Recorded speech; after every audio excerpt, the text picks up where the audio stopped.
Dan the Natural Man Show. Hello, everybody. Thank God it's Friday. It's Friday. Yeah, the sun's out. Tomorrow is the first day of summer.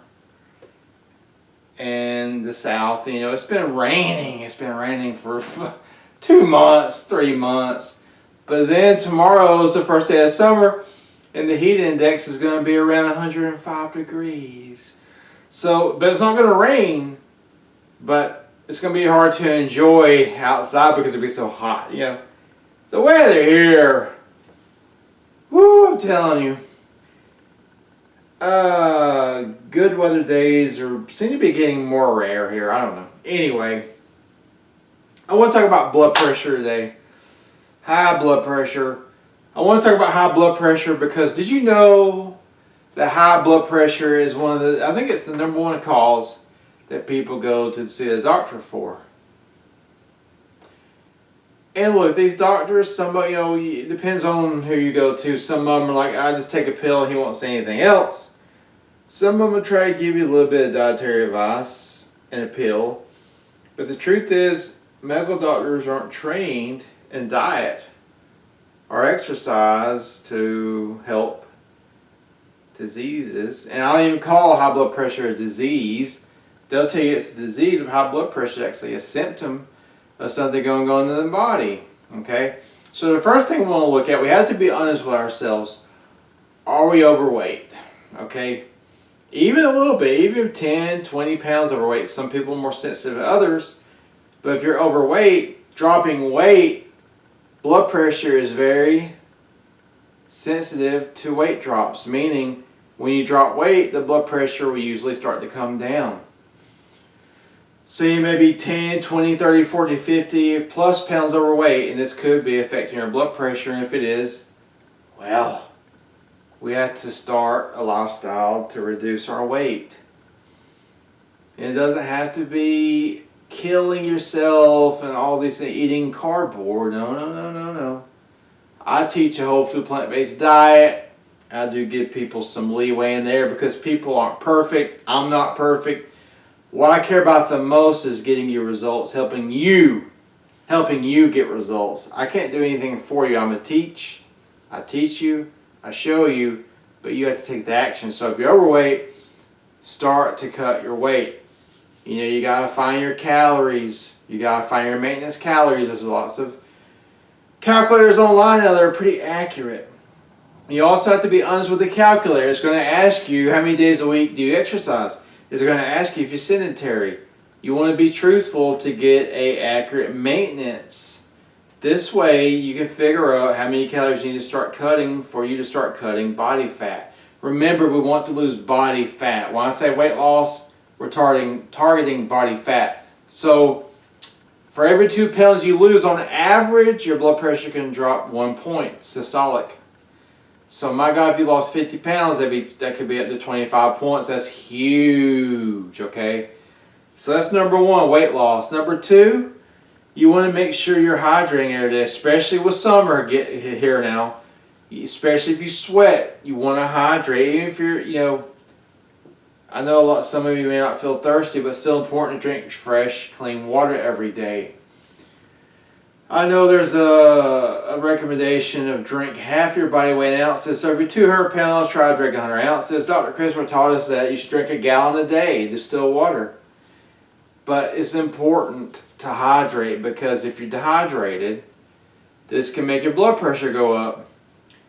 When you're hydrated just even a little bit, even mildly dehydrated, your body starts to constrict the arteries to retain water, hold into what it has. It's not relaxing, you see. When we deprive ourselves of micronutrients and water, the body gets scared. It's stressful to the body when we do this. So the body restricts to hold on to these things.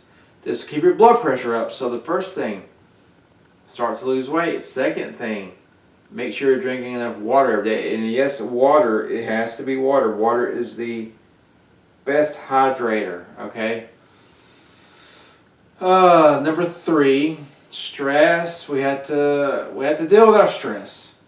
I know life is tough. My God, it's true. This week for me was stressful. I had to fix this stupid pipe in the wall of my house because I don't want to pay a plumber thousands of dollars to come do it.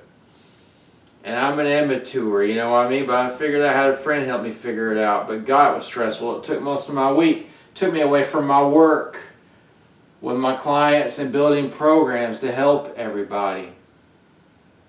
But you have to do what you have to do. You have to be water, like, you know, water just flow with what's going on instead of restricting again and being scared and like keep you up at night. What do you think it's going to do to your blood pressure? But speaking of that, number 4, sleep. Sleep, sleep, sleep.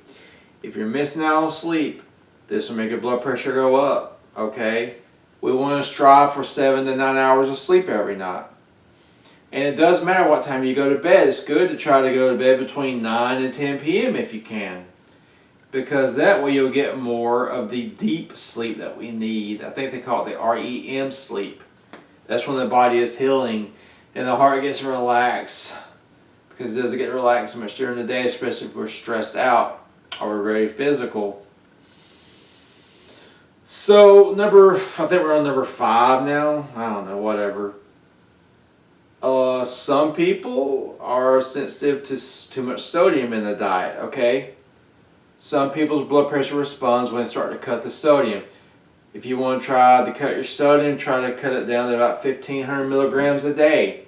And to do this, you're going to have to cook at home. Eating out in a restaurant, one meal is going to have more than that. I mean, restaurant food is garbage. You even have to watch your canned foods. Try to go for the low to no sodium canned foods. Try to cook as fresh as much as possible. Fruits, fresh vegetables, fresh beans. This way you can get your sodium down to 1,500. You actually have to make an effort in this climate to get your sodium down to 1,500. Okay? But you can do it. You can target it. It's worth it, right? I think we're on number 6 now. Exercise. A balanced dose of cardiovascular exercise and strength training will help strengthen your heart and lower your blood pressure, okay? We're even talking swift walking, cycling, ellipticals, jogging, running, swimming, playing a sport. This is for your cardiovascular work. Strength training, at least 2 times a week. You can use barbells, dumbbells, body weight, bands. Something that challenges your muscles, okay?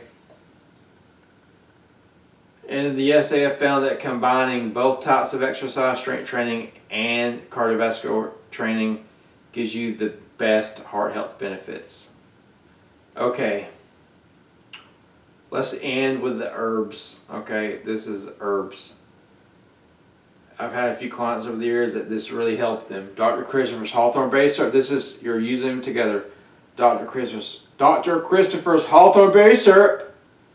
Dr. Christopher's Blood Circ Formula. Get a good beetroot supplement. And magnesium taurate. Those 4 help. They will help you expand your arteries. Give you nutrition to feed your heart. Make your heart stronger. Make your blood flow better through your arteries, thus lowering your blood pressure. Okay, I hope you liked this video. If you liked this video, please share it. Please subscribe to my channel. Check out my page, DanInternationalMan.com, even though I haven't put an article on there and God knows when.